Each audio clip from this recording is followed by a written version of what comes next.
Guess what I'm canning today? Never turn down help, however you can get it. Well, it took about an hour, and what happened with the glove? Oh, one finger broke.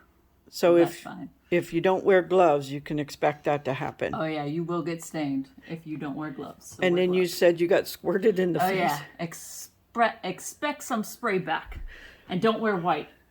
Okay, there's your first part of the lessons. Okay, on to the canning now. Thank you. The way that I choose my sugar level is I start with whatever I want, put in as much as water I want, and then taste it. This is a very, very light syrup. So if I want more in it, then go ahead and just add some more sugar into it. But again, you can use the recipe that they give you, or this is the way that I found that I really like it. I'm going to put this on and boil it to get it nice and hot. So when they're in the kitchen with you, put them to work. What we're going to do now is we're going to fill our jars with cherries. Grab some. We're going to do not squish them. You can use both hands. They're so slimy and cold.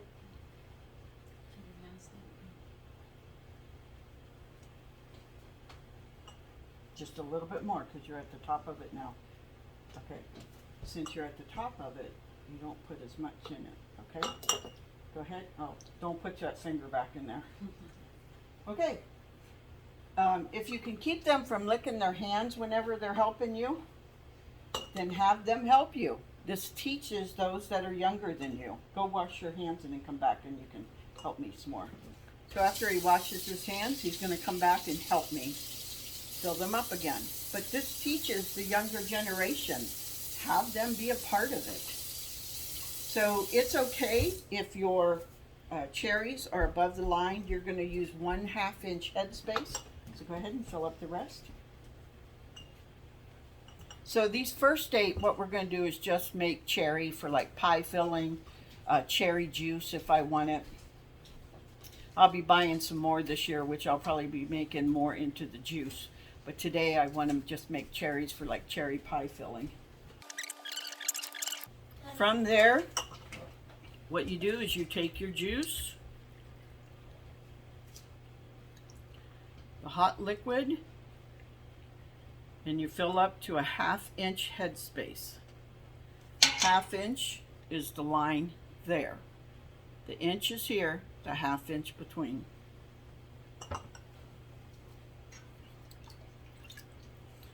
Now this is called a raw pack. If I was doing a hot pack, what I would do is have the cherries, I would heat the cherries up with the solution, and then it would be all hot to do it.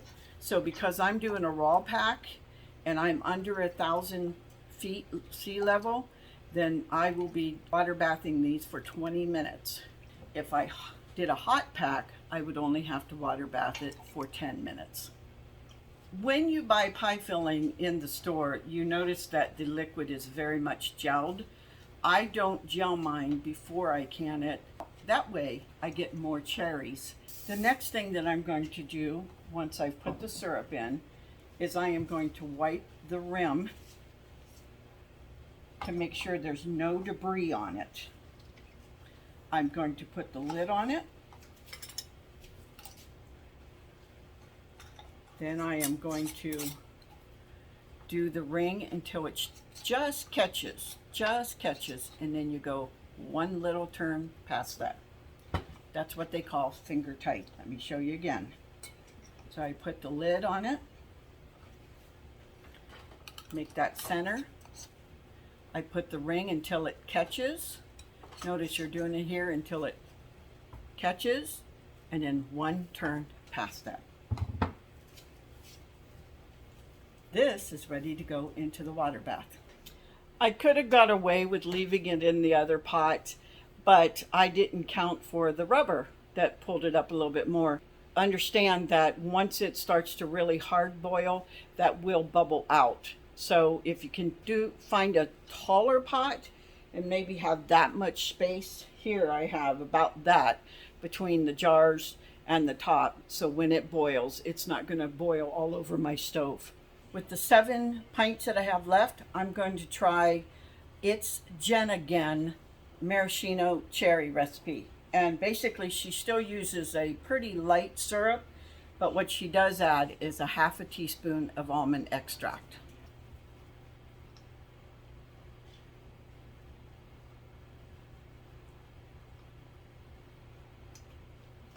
Then I'm going to fill it with the syrup. Now I poured some of the juice that I had, and then I'm going to fill it the rest of the way with my syrup.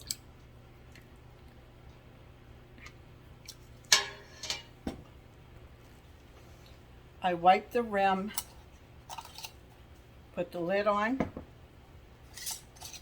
I go until it catches and just a little past that. Then these are ready for the canner. These ones I am going to go ahead and do it in this pot that I was originally going to use, because notice I have more room and it's still above the tallest one. Now I have, this pot would have been perfect if I would have used just all flat or wide mouth jars, because they sit down a little bit more than the regular mouth. Notice that compared to that.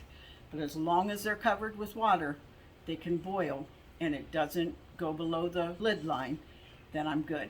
So I can do these with those at the same time. Now, what happens? I have a lot of syrup left and I'm done canning my cherries. All I do is I put this in my refrigerator, because we're going to be canning a lot of fruit this season, and you can use this at a later time just by heating it back up. So don't throw that away. This is what you want to see, a full rolling boil. So I'm going to start counting 20 minutes from 3:31.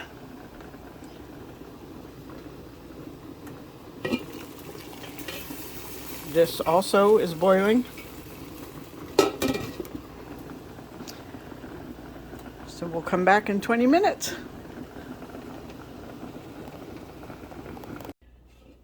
Once your 20 minutes is up, what you want to do is not do that. Is let them rest in the water for about 5 minutes before you start taking them out.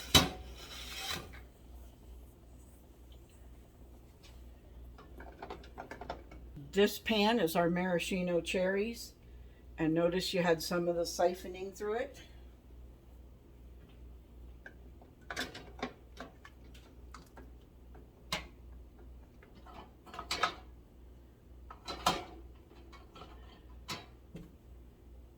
This pan is our regular cherries.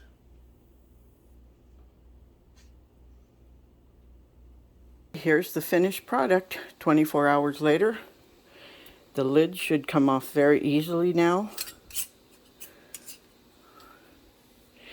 And what I'm going to do next is I'm going to wash the jar, because it does feel a little sticky.